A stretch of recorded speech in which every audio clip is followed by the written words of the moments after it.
안녕하세요.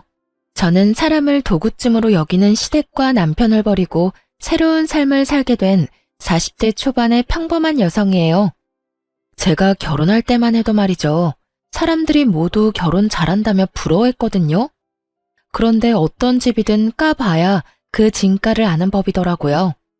다들 부러워하는 제 시댁이 사실은 그리 좋은 곳이 아니라는 걸 아무도 몰랐어요. 결혼 당사자인 저도 몰랐으니 말 다 한 거죠. 저는 대기업에서 근무하는 직원이었고 남편은 외국계 회사에 다니는 재원이었어요. 결혼은 가족끼리의 결합이라고 하잖아요. 사람들이 바라보는 저희 시부모의 모습은 평판이 좋고 인심이 좋은 사람들이었어요. 저도 당연히 그렇게 알고 있었죠. 그런데 결혼하고 나니 그렇게 사람 좋아 보이는 이들이 사람 괴롭히는 악마 같은 인간이라는 걸 알게 됐어요. 결혼을 했을 때부터 시모의 입버릇은 그거였어요. 아유, 걱정 마. 힘든 일은 서로 도와야지. 내가 가서 도와줄 테니 나만 믿어. 상황이 곤란하거나 절망적인 사람이 들으면 얼마나 안심이 되는 말인지 다들 아실 거예요. 그래서 저도 시모를 굉장히 좋은 사람으로 여겼어요. 따로 일을 하시는 건 아니었지만 사회생활을 많이 하는 사람이었어요. 제일 많이 하는 일이 봉사활동이었고 그 다음은 사교 모임, 그리고 가끔 운동을 하는 모임까지. 시모는 그렇게 사람들과 교류하는 것을 좋아했어요. 특히 사람을 많이 만나다 보면 서로 힘든 일이 있을 때마다 푸념도 하고 상담도 하고 그렇잖아요. 저희 시모는 그런 상담을 많이 들어주는 쪽이었어요. 그러면 시모는 버릇처럼 그 말을 하더라고요. 힘든 일은 서로 돕겠다. 내가 가서 도와주겠다. 이 말이요. 그리고 실제로도 주변 사람들에게 큰일이 생기거나 힘을 써야 할 일이 생기면 시모가 친구나 모임 사람들을 데리고 일을 도와주러 가기도 했어요. 결혼을 막 앞둔 며느리가 보기에 그런 시모가 얼마나 존경스러워 보였겠어요.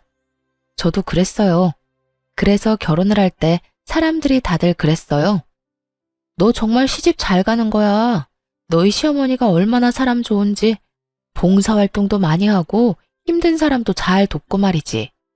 그런 분을 시어머니로 모실 수 있는 것도 너의 복이라면 복인 거야. 그래서 저도 복 받았다고 생각했어요. 결혼할 때까지만 해도요. 그런데 결혼 후 시모의 행동은 제가 생각하는 존경스러운 모습이 전혀 아니었어요. 제가 결혼을 하고 난 뒤에는 저를 노동력의 일환으로 생각하는 것 같았어요. 예, 이번 주 주말에 시간 되지? 이번에 고모네 잔치 하는데 일할 사람이 없대. 네가 와서 좀 도와주면 좋겠어. 처음에는 이런 부탁이었어요. 시댁 행사다 보니 안 가는 것도 그렇고 가서 거들어드리는 것도 제가 해야 하는 일이라고 생각했어요. 그렇게 가족이 되는 거라고 믿었죠. 그런데 몇 번 가족 행사에 불려간 뒤로는 가족이 아닌 사람들의 행사에도 저를 불러내더군요. 오지랖이 넓은 건지 뭔지는 모르겠지만 사람들이 말하는 모든 일에 자기가 일하겠다며 나서는 걸 보면서 이제 그만 좀 하라고 소리라도 지르고 싶은 마음이었어요. 좋은 일 하는데 왜냐고요? 시모는 저를 불러서 일을 시켜놓고는 자기는 하하호호 사람들과 웃고 떠들며 즐기기만 했거든요. 게다가 그런 힘든 일을 하고 나서도 저한테 잘했다던가 고생했다는 말은 한마디도 한 적 없었어요. 어떤 때는 식사도 안 주고 부려먹는 일도 많았죠. 그래서 점점 시모의 부름에 거절하는 일이 많아졌어요. 다른 일정이 있어서 못 간다거나 갑작스레 일이 생겼다는 핑계를 댔죠. 그런데 남편이 제 스케줄을 알고 있으니 거짓말까지 하며 빼는 게 눈치가 보이더라고요. 그날도 그렇게 핑계를 대기 어려운 날이었어요. 시모가 전화가 왔더군요. 예, 너 이번 주말에 일 없다고 했지? 시간 좀 빼놔라. 아는 사람 집에 도배를 해야 하는데 도배할 사람이 없다잖니. 너랑 내가 가서 도와주고 오자고. 음식을 하거나 청소를 하는 게 아닌 너무도 전문적인 일에 저를 부르기에 저도 조심스레 한마디 했죠. 어머님, 도배는 저희가 가면 안 되는 거 아닐까요? 전문적인 기술이 필요한 일인데 저희가 갔다가 문제라도 생기면. 도배가 무슨 전문직이야? 그냥 붙이면 되는 일이지. 요즘에는 혼자서도 할 수 있도록 잘 나와. 그러니까 빠지지 말고 나와. 알았지? 그런데 그 도배한다는 집은 어느 분이에요? 아, 우리 사돈댁이야. 이번에 이사하면서 인테리어 비용이 너무 많이 나와서 걱정이라지 뭐니. 그래서 내가 가서 도배 정도는 도와준다고 했지. 그거는 붙이기만 하면 되는 거니까. 시모의 사돈댁에 저희 집과 시동생은 해당되지 않을 테고 신우의 시댁에서 부탁한 것 같았어요. 아니, 부탁이라는 말은 맞지 않았죠. 분명히 거기서는 가볍게 이야기했는데 또 시모가 오지랖 부려서 자기가 가겠다고 했을 거예요. 저는 이건 좀 아니라는 생각이 들었어요. 만약 신우의 집이었다면 뭐 우리 시댁 식구니까 나서줄 수도 있겠죠. 망쳐도 신우한테 잘 말하면 신우가 이해라도 해줄 테니까요. 그런데 신우의 시댁이라니 저한테 이보다 더 먼 관계는 있을 수 없었어요. 솔직하게 생판남이잖아요. 거절의 말을 꺼내고 싶었는데 시모가 전화를 탁 끊어버리더군요. 그래서 저는 소파에 늘어져 있는 남편에게 말했어요. 여보, 어머님이 이제는 아가씨 시댁에 도배 장판하는 것까지 도와주러 오래. 이게 맞아? 아니, 사돈이면 뭐든 조심해야 할 건데 그런 전문적인 일에 우리 같은 문외한을 쓰면 분명 문제가 생길 거라고. 그리고 내가 현장직도 아니고 사무직인 사람인데 그런 몸쓰는 일에 데려가서 일이 제대로 굴러갈지도 모르겠고.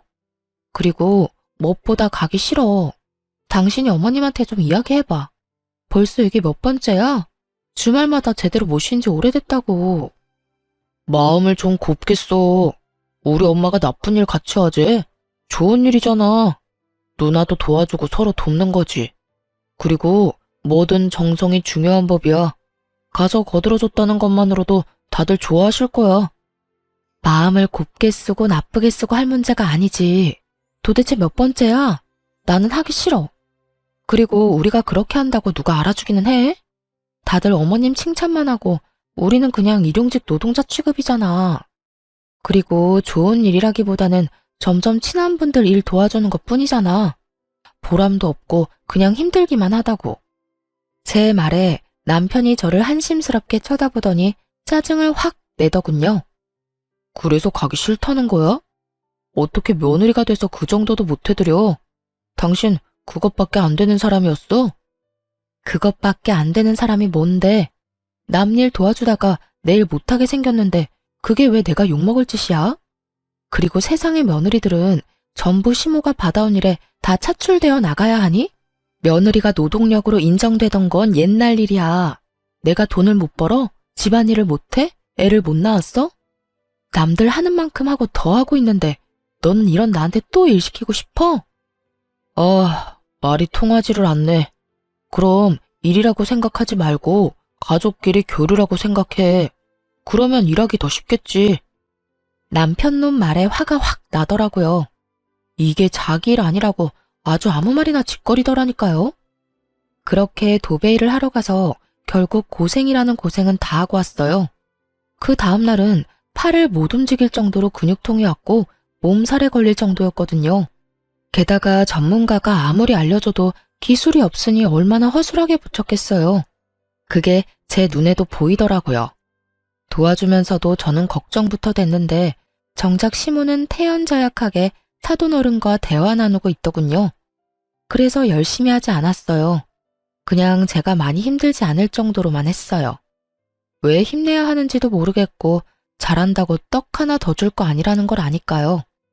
그렇게 도배일을 하고 나서 저도 남편에게 제가 느낀 그대로 돌려주기로 했어요. 그리고 때를 기다렸죠. 여보, 이번 주 토요일에 엄마가 밥 먹으러 오라는데? 이번 주 토요일? 응. 당신 요새 얼굴 못 본 지 좀 됐잖아. 엄마가 오면 맛있는 밥 사준대. 밥이나 함께 얻어먹고 오자. 남편은 오랜만에 외식에 기분이 좋았는지 흔쾌히 저희 친정으로 가기로 했어요. 그리고 저는 속으로 코웃음을 쳤죠. 토요일이 돼서 남편을 데리고 친정에 갔는데 집이 한바탕 뒤집어져 있었어요. 저희 집은 아버지가 목공 기술자셔서 혼자서 집을 자주 고치기도 하시거든요. 그날도 딱 그랬어요. 뻥 뚫린 전원주택의 울타리를 설치하는 일을 하고 계셨어요. 다른 직원들은 쉬는 날이니 부를 수도 없고 아버지 혼자 힘들게 일을 하고 계셨거든요. 그 모습을 보며 제가 남편 옆구리를 쿡 찔렀어요. 뭐해? 가서 좀 도와드려. 어른이 혼자서 무거운 거 드는데 안 도와줄 거야? 제가 그렇게 말하자 남편이 인상을 팍 쓰더니 느릿느릿 친정아버지에게 갔어요.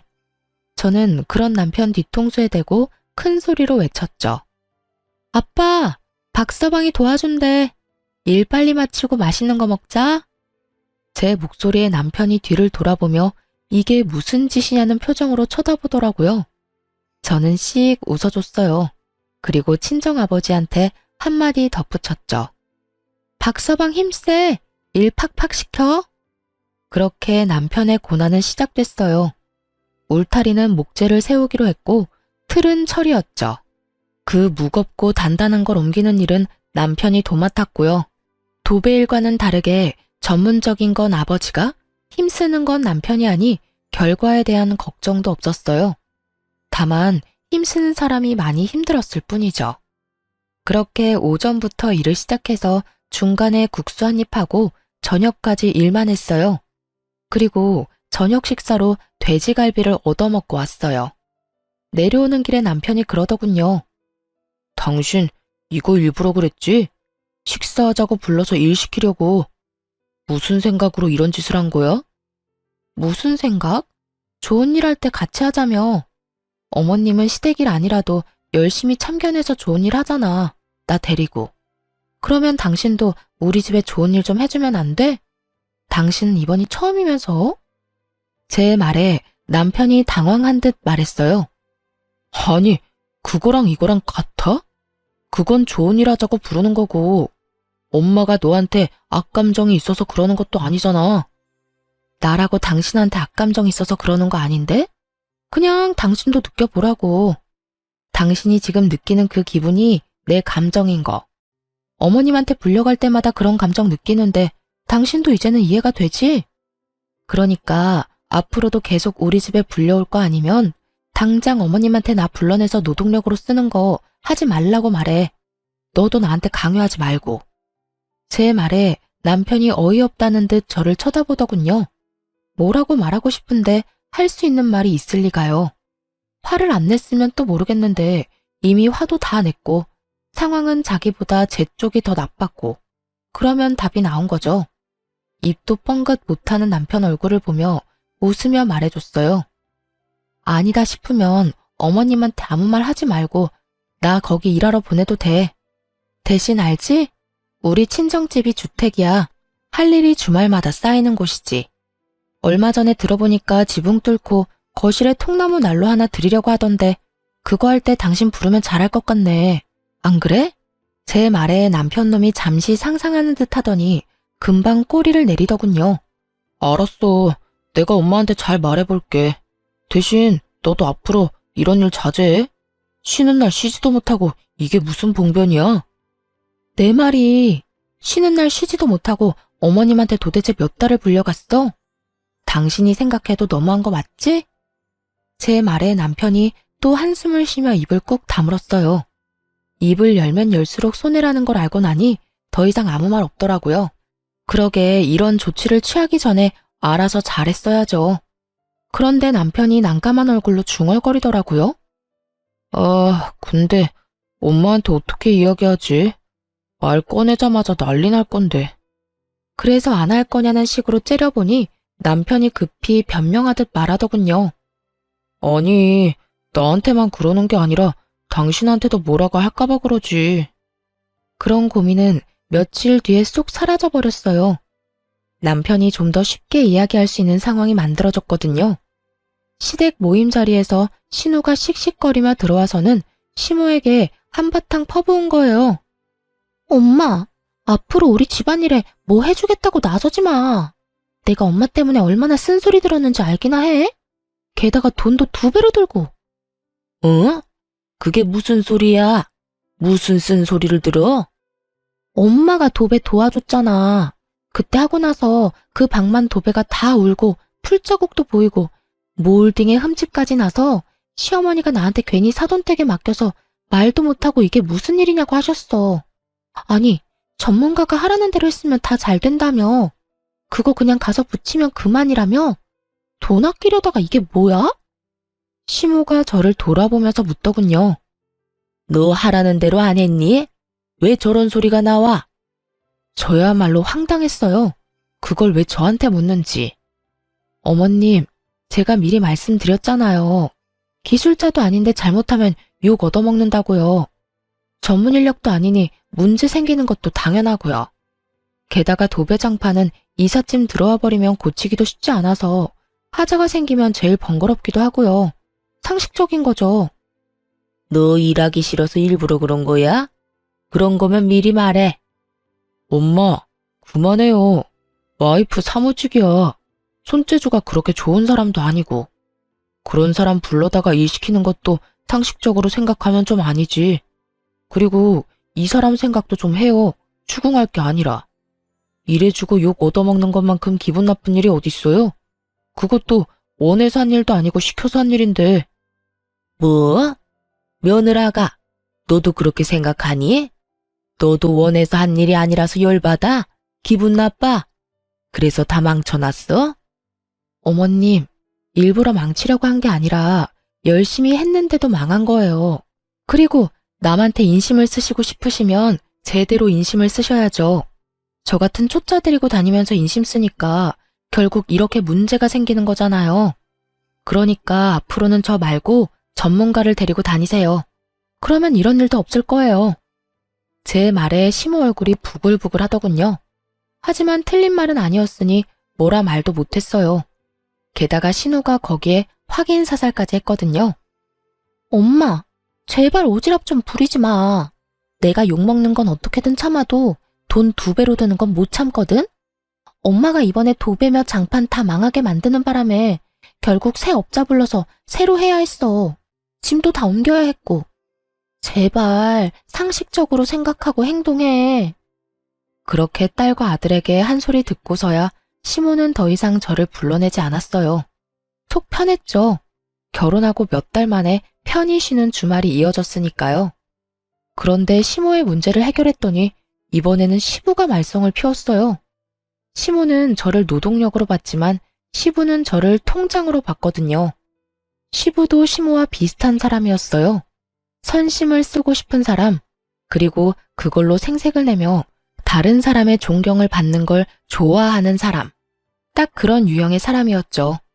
그런데 시부도 시모랑 똑같은 생각을 가지고 있더라고요. 남의 돈으로 인심 쓰고 자기는 존경받고 싶은 거요. 재주는 곰이 넘고 돈은 주인이 받는다는 말을 그대로 보여주는 사람들이었어요. 시부는 주위 사람들에게 명망 있는 사람처럼 떠받들어지고는 했는데 그게 모두 시부의 선심 때문이었어요. 주변에서 금전적인 도움을 요청하면 거절하는 법이 없었어요. 무턱대고 도와주겠다고 말부터 꺼내놓고 나중에 남편에게 돈을 빌려달라고 말하곤 했거든요. 남편도 모아놓은 돈이 없으니 매번 저한테 부탁을 하기 일쑤였고 저는 그런 남편에게 꼭 갚아야 한다고 말하고 빌려줬어요. 그래서 저는 솔직한 말로 강 건너 불구경 중이었죠. 돈을 빌려간 건 남편이라고 속 편히 생각했거든요. 그런데 시동생의 결혼을 앞두고 결혼할 여자와 함께 집에 왔을 때 일이 터졌어요. 아버지, 저희 신혼집 보고 있는데 돈이 좀 모자라요. 아버지가 좀 도와주시면 안 될까요? 그래? 얼마 정도 모자라냐? 5천만 원 정도 모자라요. 그래, 알았다. 또 시부의 고질병이 도졌다 싶었어요. 당장 5천만 원이 어디서 나서 도와준다고 저렇게 호언장담하나 싶었죠. 남편에게 이야기해봐야 돈 나올 구석이 없다는 걸 저는 알고 있었거든요. 그래서 당연히 남편한테 빌릴 거라고는 생각도 안 하고 있었죠. 그런데 시부가 갑자기 남편에게 묻더군요. 너 돈이 있지? 동생 결혼한다는데 형이 그 정도쯤 해줄 수 있을 거라 생각한다. 돈 좀 마련해봐. 어이가 없었어요. 여태껏 시부가 빌려간 돈만 해도 3천만 원이 넘었어요. 그렇게 저희 돈 가져가서 다른 사람에게 선심 쓰면 갚는 사람은 그 절반도 안 됐죠. 게다가 시부는 빌려준 돈을 돌려받으면 그대로 자기 주머니에 넣어버리기도 했고요. 그런데 또 5천만 원이나 되는 큰 돈을 마련하라고 하니 제가 더 속이 답답해서 한마디 했어요. 아버님, 요새 누가 원하는 대로 집 사서 들어가요. 버는 만큼 형편만큼 해서 가는 거죠. 저희 결혼할 때는 월세부터 시작한 거 잊으셨어요? 결혼할 때 이야기 꺼내면 화가 나기는 했지만 말을 안 할 수가 없었어요. 우리는 결혼할 때 지원받은 거 하나도 없는데 갑자기 시동생만 지원해주겠다는 것도 열받았고 그 지원조차도 우리 돈에서 빼내가겠다는 것도 열받았죠. 아니 그럼 애가 곤란하다는데 너희는 형님이 돼서는 아무것도 못 해주겠다는 거냐? 저희가 도와달라고 했을 때 아버님이 그러셨죠? 돈 맡겨놨냐고요. 저희 입장도 그래요. 저희한테 돈 맡겨두신 것도 없으면서 왜 자꾸 돈 내놓으라고 난리세요? 내가 언제 돈 내놓으라고 했어? 동생 도와주라고 했지. 그 말이 그 말이잖아요. 도움을 주고 싶어도 돈이 있어야 도와주죠. 이 사람한테 돈이 있는 줄 아세요? 여태 아버님이 빌려가신 돈도 못 받아서 저희도 허덕이고 있어요. 그런 저희한테 또 돈 마련해서 도련님 도와주라는 건 너무하잖아요. 제 목소리가 커지니 순간 집안이 조용해졌어요. 솔직히 저도 이렇게까지 하고 싶은 마음은 없었지만 필사적이었어요. 지금 이야기하지 않으면 말을 꺼낼 타이밍을 못 찾을 것 같았거든요. 시부가 심기가 불편한 얼굴로 저를 노려보더군요. 그때 갑자기 남편이 나섰어요. 아버지, 돈 마련할게요. 그러니까 그만하세요. 당신도 그만해.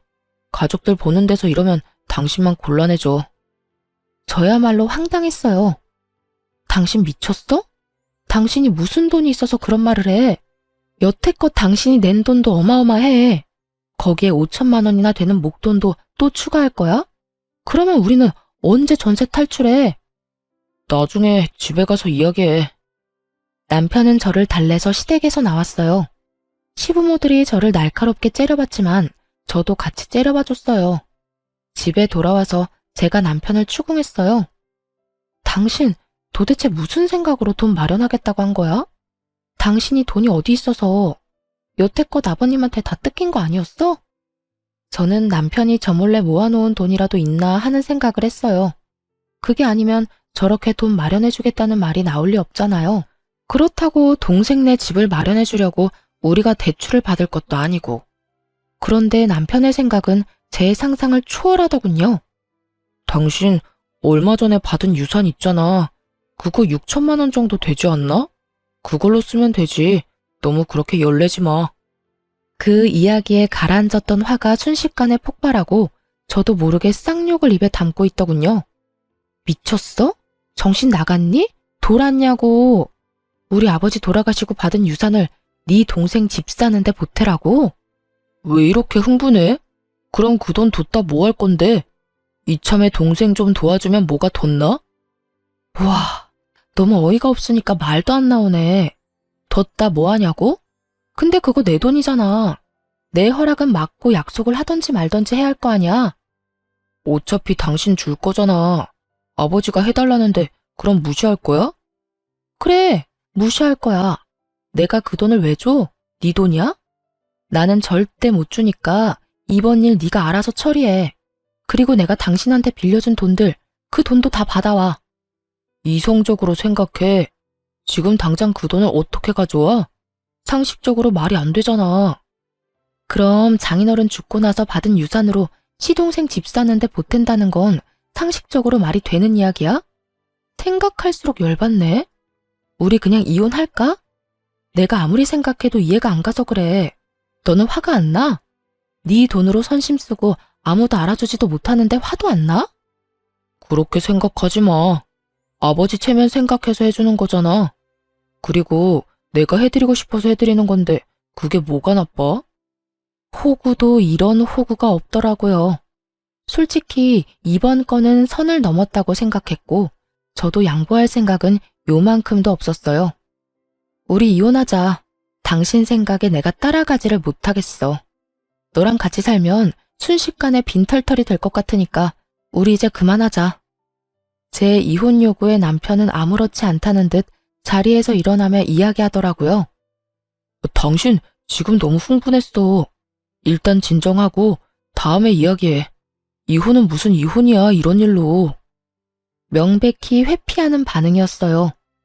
이혼 안 하고 싶으면 아버님한테 가서 말하고 오라고. 그러나 남편은 아무 말 없이 자리를 떴어요. 제가 그 돈 안 준다고 선언했으니 시부에게 당연히 안 될 것 같다고 말한 줄 알았어요. 그런데 시부가 저만 시댁에 오라고 하더군요. 분명 돈을 못 준다는 남편이 말을 했기 때문에 시부가 저만 부른 거라고 생각했어요. 마음 단단히 먹고 갔는데 시부가 뜬금없는 말을 하더군요. 왜 다들 이렇게 연락이 없어? 막내 집 계약했는데 돈은 어떻게 됐냐? 잔금 치르는 날짜 알려줄 테니 그 전에 돈 붙이거라. 아버님, 그이가 돈 안 된다고 말 안 했어요? 무슨 소리야? 연락이 없어서 당연히 될 거라고 생각하고 있었는데. 설마 이대로 돈 안 줄 참이냐? 그럼 막내 신혼집은 어떻게 할 거야? 이미 계약까지 했는데. 그거야말로 제가 알 바가 아니죠? 계약을 하든 뭘 하든 저는 이미 안 된다고 이야기했으니 남은 건 남편이랑 이야기하세요. 그리고 이렇게 됐으니 먼저 말씀드릴게요. 제가 분명 남편한테 그 돈 못 준다고 아버님한테 바로 이야기하라고 했거든요. 이야기 안 하면 이혼하자고까지 말했어요. 그런데 말을 안 했네요. 저희 이혼하면 아버님이 여태까지 남편한테 받아간 돈 다 돌려주셔야 돼요. 아버님이 가져다가 다른 사람들 도와주겠답시고 펑펑 뿌린 돈들 전부 다 제 돈이거든요. 악에 바친 것처럼 말하는 제 말에 시부가 제대로 된 답도 못하고 어리둥절해 하더군요. 그 돈이 왜 네 돈이야? 아버님이 가져가는 돈이 하늘에서 떨어지는 줄 알았어요. 남편이 자기 돈 모자라다고 저한테 빌려갔어요. 차용증까지 확실하게 작성해놓고. 이게 다 무슨 말이야? 그 돈이 우리 아들 돈이 아니라 네 돈이었다고? 네, 차용증까지 쓰고 빌려간 돈이요. 시부가 믿지 못하겠는지 남편에게 전화해서 얼른 시댁으로 오라고 했어요. 남편이 헐레벌떡 뛰어들어오고 시부와 함께 있는 제 얼굴을 보고 살짝 놀라더군요. 그런데 남편이 혼자 온 게 아니라 시동생과 함께 들어왔어요. 형, 진짜 그러는 거 아니야. 해주겠다 해놓고 입 싹 닦는 게 어딨어? 그리고 형수님도 너무한 건 마찬가지예요. 형이 돈 해주겠다고 했는데 왜 안 된다고 퇴짜를 놔요? 형이 벌어서 형이 쓴다는데 형수가 왜 난리냐고요? 돈 있다면서요. 그런데 왜 못 준다는 거예요, 왜? 지금 저한테 어떤 말을 하고 있는지 생각은 하고 입방정 떨고 있어요? 뭐라고요? 돈이 그렇게 필요하면 도련님 부모님 돌아가신 뒤에 그 유산으로 집 사세요. 이렇게 말하면 도련님은 기분이 좋아요? 도련님이 말하는 그 있다는 돈, 제 아버지 돌아가시고 받은 유산이거든요? 친정아버지가 죽고 나서 받은 유산을 제가 왜 도련님한테 써야 하죠? 제 말에 집안에 있는 모두가 꿀먹은 벙어리처럼 아무 말도 못하고 서로 눈치만 보더군요. 그 돈 뒀다 뭐에 쓰냐는 남편보다는 그나마 정상적인 반응이었죠. 여보, 진정해. 왜 여기까지 와서 이래? 나랑 이야기하자니까. 일단 진정하고. 뭘 진정해? 나 당신이랑 이혼하겠다고. 여기 내가 오고 싶어서 온 줄 알아? 아버님이 왜 돈 안 주냐고 잔금 치르는 날까지 돈 붙이라는 말하려고 날 여기에 부른 거라고. 이 호구호구 상호구야. 나 너랑 결혼 생활 유지할 생각 없으니까 내 몸에 손대지 마. 그래도 이혼이라는 말 쉽게 내뱉지 마. 난 당신이랑 이혼할 생각 없다니까. 그럼 나한테 사과하고 아버님한테 그 돈 못 준다고 이야기하라고 했잖아. 내 말 다 무시하면서 나하고 이혼을 안 하겠다는 심보는 무슨 심보야? 남편이 왜 이혼을 안 하려는 건지 대충 짐작은 갔어요. 이혼을 하려면 저한테 빌린 돈도 다 갚아야 했고 제가 벌 돈이 아까웠던 건지도 모르죠. 어떻게든 떼어내고 싶었던 저는 남편에게 거짓말을 하기로 했어요. 그래, 그럼 이혼하지 말고 같이 살자. 잘 됐네. 안 그래도 나 그 유산 다 쓰고 없거든. 당신이 그 말 했을 때 너무 화나서 명품 가방 비싼 거 해외 직구로 구매해놨어. 오는데 3주 걸린다더라. 그리고 당신한테 속이고 있었는데 나 퇴사까지 했어. 내일부터 일 안 가. 돈 버는 거 없으니까 당신이 이제 나 먹여 살리면 되겠네. 제가 배째라식으로 나오니 이번에는 남편이 눈에 띄게 당황하더군요. 설마 진짜로 퇴사했어? 당신 거기서 받는 연봉이 얼만데 거기를 그만둬. 그리고 명품 가방? 당신 생각이 있는 거야? 그 돈을 다 쓰면 어떡해. 내가 그 돈 안 쓰면 너희 집에 다 뺏기게 생겼는데 안 쓰고 배겨? 나를 여기까지 몰아붙인 게 너야. 내 탓하기 전에 네 행실부터 돌아봐. 내가 이런 미친 짓이라도 안 했으면 어떻게든 우리 아버지 유산 너희 집에 갖다 바치지 못해서 안달이 났겠지. 안 그래? 제 말에 남편이 이마를 짚으며 탄식을 하더군요. 거짓말이지? 퇴사했다는 거 거짓말이지. 내일부터 두 눈으로 확인하면 되겠네. 태연스럽게 말하는 저를 의심의 눈초리로 바라보던 남편이 일단 집에 돌아가자며 저를 데리고 나왔어요. 뒤에서 시부와 시동생이 돈 어떡할 거냐고 소리치자 남편이 꽥 소리를 지르더군요. 지금 상황 심각한 거 안 보여요? 그리고 너 돈 필요하면 대출을 받든지 처갓집 가서 부탁을 하든지 네가 알아서 해. 형한테 기댈 생각하지 말고. 제가 땡전 한 푼 없이 퇴사까지 해서 돈도 못 벌 상태라고 생각했는지 남편 놈은 여태껏 어떻게든 돈 마련해 주려던 자기 동생에게 매우 냉정하게 거절하더군요. 그 모습을 보니 이혼에 대한 마음이 확실하게 섰어요.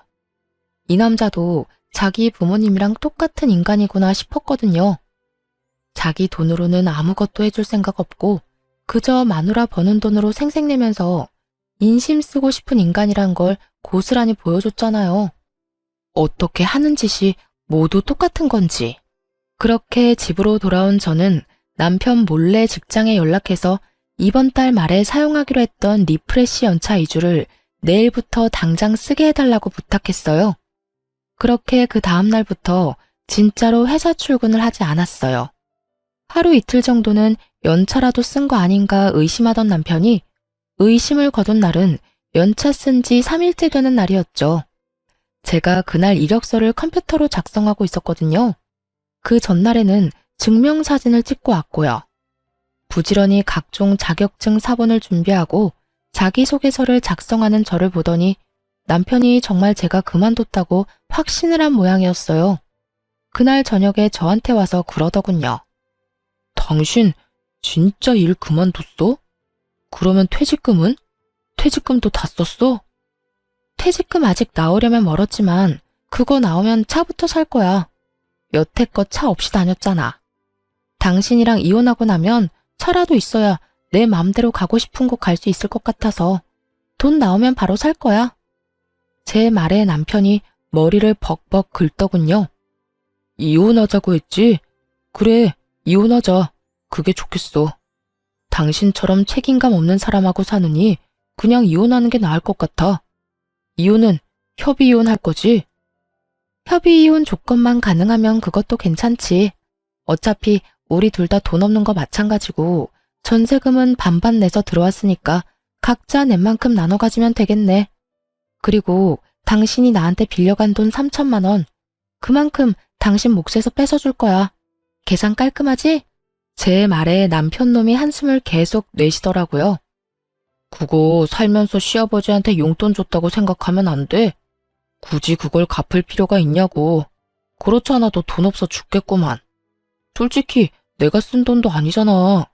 나는 그저 중간에서 빌려만 줬을 뿐이고. 나도 돈 없는 건 마찬가지야. 그러면 소송하던가.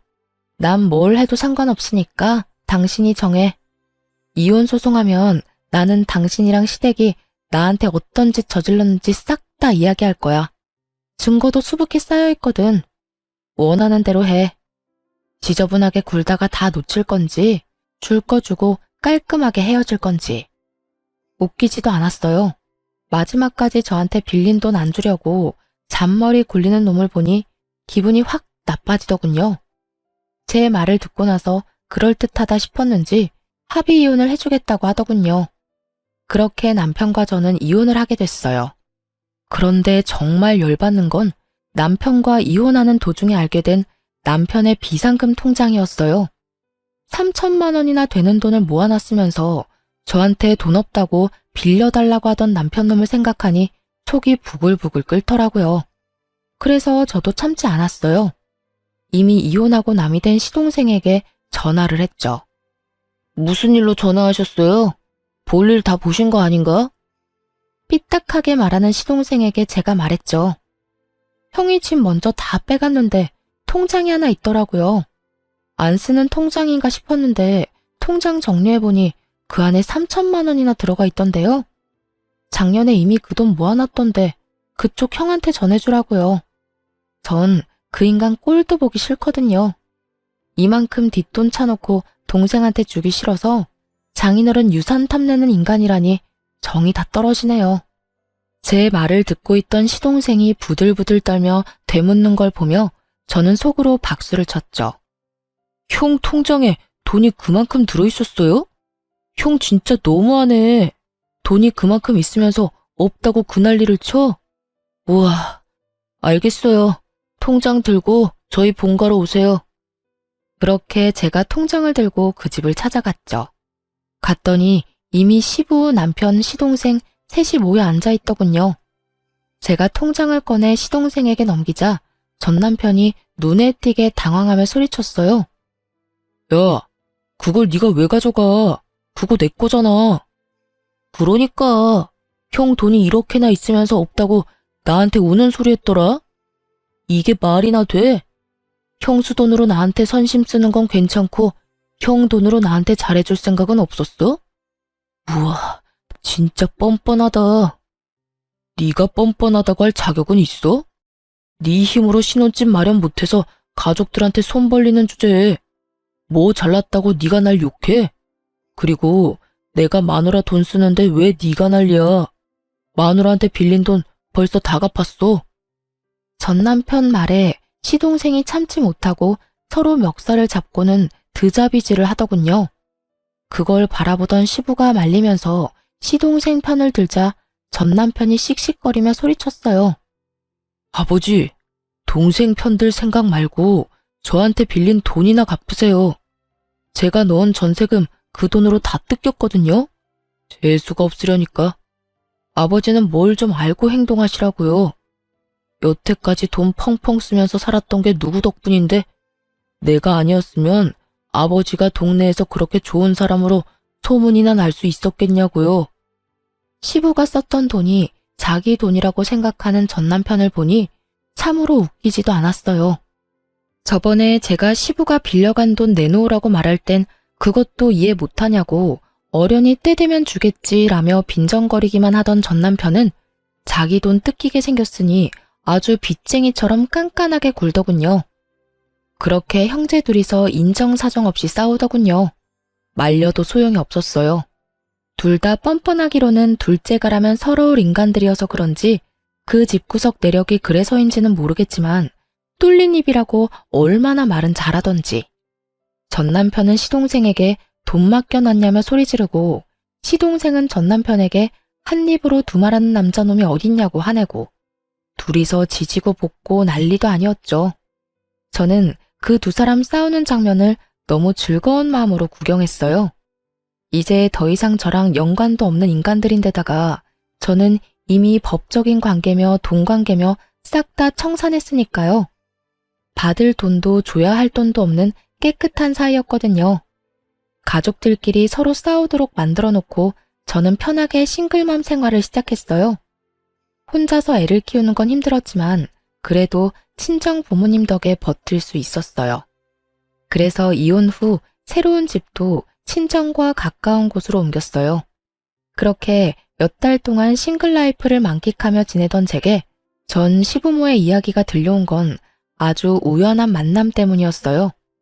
시모의 봉사활동 모임에서 자진 탈퇴한 분과 저희 할머니의 상담차 갔던 사회복지센터에서 만나게 됐거든요. 친정 근처에 있는 복지센터에서 일하는 줄 몰랐는데 그렇게 만나니 반갑더군요. 그 사회복지사가 저한테 말해주더라고요. 두 사람의 씁쓸한 현재의 모습을 말이죠. 이혼했다고 들었어요. 그런데 내가 이런 말 하는 거 좀 선 넘는 것처럼 들릴지는 모르겠지만 진짜 이혼 잘했어요. 그 사람들 마지막에는 정말 최악이었거든요. 무슨 일 있었던 모양이네요. 저는 이혼하고 나서 별 신경을 안 써서 소문 같은 것도 못 들었거든요. 정말요? 그 집 한동안 정말 조용했거든요. 알다시피 거기 할머니 할아버지가 쓸데없이 오지랖이 대단했잖아요. 그래서 도와줬던 사람들이 꽤 많았어요. 아들 이혼하기 전까지는 그렇게 활발하게 활동하더니 아들 이혼하고 나서는 사람들하고 연락을 뚝 끊더라고요. 집에 안 좋은 일이 있으니 다들 그러려니 했지만 모르는 사람들은 또 모르잖아요. 그러니 예전에 도움받았던 사람들이 왜 자기 연락은 안 받냐면 난리가 난 거예요, 글쎄. 저와 남편이 이혼하고 나서 얼마간은 조용했다고 해요. 그런데 그 두 사람이 다른 사람들의 존경과 관심을 한 몸에 받다가 조용히 살려니 얼마나 좀이 쑤셨겠어요. 그렇지만 그때와는 다르게 지금은 돈 대줄 사람도 없잖아요. 그래서 조용히 있었던 모양인데 주변에서 연락이 그렇게 왔다고 하더라고요. 예전에 시모와 시부가 오지랖으로 도와줬던 사람들에게서요. 그들이 고맙다는 인사를 하러 연락한 게 아니었다고 하더라고요. 또 다른 도움의 손길을 찾아서 시부모에게 연락을 한 거였죠. 전화를 받으면 도와달라고 난리고 그걸 거절하면 왜 자기 부탁은 거절하냐며 난리고 여하간 한동안 시끌했어요. 근데 그 집 사정도 들어보니 딱하던데요. 여태 도와준 것도 다 돈 빌려서 도와준 거였다고 하던데 요새 세상에 그렇게 남 돕는 일이 쉽지 않잖아요. 그래서 우리가 도울 일 없나 하고 알아봤는데 그때 알게 된 거죠. 이분들이 봉사에는 관심이 요만큼도 없고 여태껏 남을 도울 수 있었던 것도 며느리한테서 빌린 돈 때문이었다는데 우리가 그 이야기 듣고 어찌나 놀랐는지. 그리고 사돈 유산까지 달라고 떼를 썼다던데 어떻게 인간의 탈을 쓰고 그런 짓을 할 수 있을까요? 이야기 듣는데 참 웃겼어요. 여태껏 며느리 돈과 노동력으로 인심 펑펑 쓰며 다른 사람 관심을 얻던 분들인데 이제는 제가 없으니 돈 나올 구석도 없었겠죠. 그래서 그 사람들의 요구를 다 거절했던 것 같더라고요. 남을 도우려면 자기한테 여력이 있어야 하고 여력이 없으니 못하는 것일 뿐인데 그 사람들이 자기들을 무시한다는 오해를 한 모양이더라고요. 그때야 어디서든 돈을 마련할 수 있었겠지만 지금은 전 남편과 시부 사이도 틀어져서 돈은 구경도 못한다는 말을 들었었거든요. 그러니 평소라면 도와줬을 사람들을 못 도와주게 됐고 그걸 또 동정 여론을 만들어 보려고 했는데 결국 까져보니 다 자기들이 뿌린 씨앗이었다는 걸 다른 사람들이 알게 된 거죠. 어쨌든 우리가 그 사실을 알고 얼마나 놀랐는지 당장 그 사람들하고 거리 두고 빠져나왔죠. 그랬더니 그 집 어른들한테 도움을 받았던 사람들이 모조리 그 집에 찾아와서 그때 해줬던 게 모자라니 더 해달라고 적반하장으로 요구하고 나서더라고요. 사람이라는 게 참 간사해요. 호의를 베풀면 그게 권리인 줄 아는 사람도 있거든요. 결국 그 때문에 크게 놀라서는 집 문을 걸어 잠그고 지금까지 왕래를 안 한다고 들었어요. 그 이야기를 듣는데 코웃음이 다 나더라고요. 자기 것이 아닌 것을 나누면서 그 모든 관심과 영광을 차지하려고 한 걸 보면 욕심이 끝도 없는 사람들이기도 하죠. 뭐 그러다가 지금처럼 험한 꼴 당하고 있는 거긴 하지만요. 이야기를 들으며 속으로 몇 번이나 그때 이혼한 게 천만다행이라며 가슴을 쓸어내렸어요. 만약 제가 더 어리숙한 사람이었다면 지금도 영문도 모른 채 시부와 시모에게 노동력과 돈을 착취당하고 있었을 테니까요. 그 지옥에서 잘 빠져나온 저는 여전히 다니던 대기업에서 일하며 아이를 열심히 키우고 있어요. 전 남편이 일 그만둔 거 거짓말이었냐며 성질을 냈지만 지금에 와서 그놈이 할 수 있는 게 뭐가 있겠어요. 이제 와서 후회하며 성질 내봤자 바뀌는 건 아무것도 없어요. 그걸 그놈도 알고 있으니 성질만 내고 말더라고요. 싸움에 진 개가 성질만 내며 돌아가는 꼴을 보니 기분은 나쁘지 않더군요. 여러분, 남들이 부러워하는 삶이라는 게 좋은 것만은 아니에요. 그 이면에는 우리가 생각지 못하는 더러운 면들이 더 많을지도 몰라요. 그러니 결혼은 신중하게 하세요. 너무 잘난 것도 아니고 너무 못난 것도 아닌 어중간한 사람이더라도 평범하기만 하다면야 속 썩이고 살 일 없을 테니까요. 이상 저의 속 터지는 대화 한 장의 연속이었던 결혼 생활에 대해 지금까지 들어주셔서 너무 감사해요. 저는 즐겁게 읽어주셨으면 그걸로 좋아요. 당시에는 고통이었지만 지금은 저에게도 쌤통인 일이거든요. 그럼 오늘도 즐거운 하루 보내세요.